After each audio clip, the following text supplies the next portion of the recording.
Good evening and welcome back to Prime of Midlife. It is Monday evening, the working week has started again, and this evening we are talking about housing. Now, here in the UK, there is seemingly a housing shortage. It is very difficult for younger people to be able to afford to get on the housing ladder. The government, local councils, etc., are struggling because there is a lack of social housing. And for the last however many years, there's been discussions about how we can, or how the country can build more houses. Let's, change the planning rules, make things easier, etc., etc. And it just never seems to happen. Now, a few months ago, I was talking about the lack of tradesmen.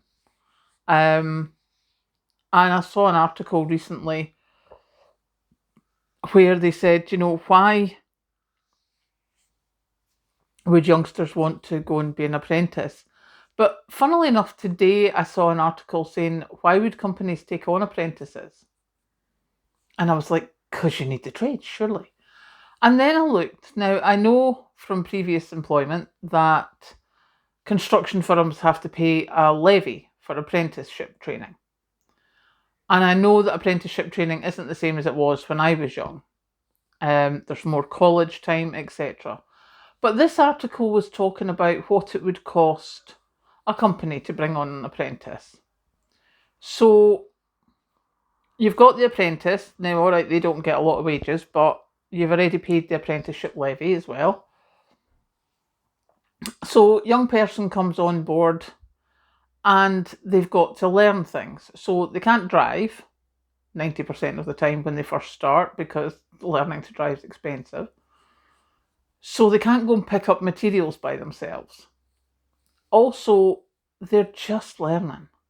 They don't know how to do stuff. So whoever you've put them with, their rate of work is now slowed right down. So you have, for at least a year or so, got a tradesman who's working at less than optimum speed.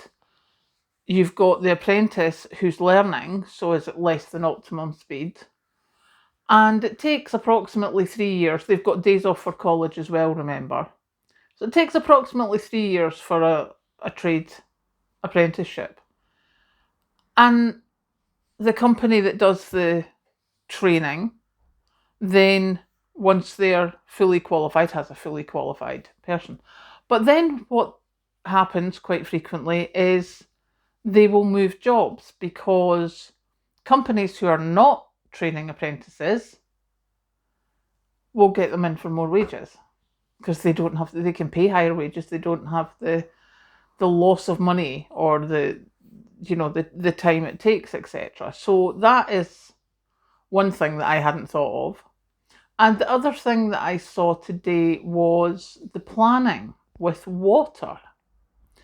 Now, according to the House Builders Federation, who did a survey of the biggest construction companies, there are approximately 30,000 houses at the moment in planning being held up because of water, whether it's wastewater or getting water to the sites, etc.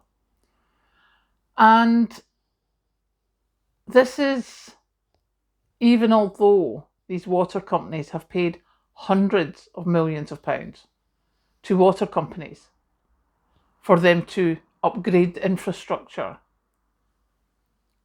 Hundreds of millions of pounds later, and the infrastructure has not been upgraded, and these planning requests for houses have been stalled. 30,000 houses at the moment are supposedly stalled in planning. And you're like, okay, so how are we going to get through that? something has to give, because there just isn't the housing. And landlords are getting out of the game because it's too much for them now. And I mean, don't get me wrong, I know there's some really bad landlords. I have known people who've lived in really bad places. But, you know, there were some decent landlords, or there are some decent landlords, but the hoops they're having to jump through now, they're getting out. So that means the houses go on the market, which has been pushing the prices up over the years. Seemingly there's things happening now and some prices are coming down, etc. But over the years, you know, prices have gone up and stuff and things. So basically, it looks like the housing market in the UK is an absolute mess. And it doesn't look like it's going to get fixed anytime soon. Which is just ridiculous. I mean, surely there should be something happening to be able to get these houses built. But yeah, who are we to know these things, you know? Because there's so much red tape in so many different areas that, you know, but to know that there's 30-odd thousand homes being held up because of water infrastructure, when hundreds of millions of pounds have been paid by building companies to the water companies for this infrastructure, is ridiculous. That's all I can say to that. So yeah, there you go. That's my thoughts for this evening. So I am now going to go and have my final cup of tea of the evening, relax, and I will catch you later.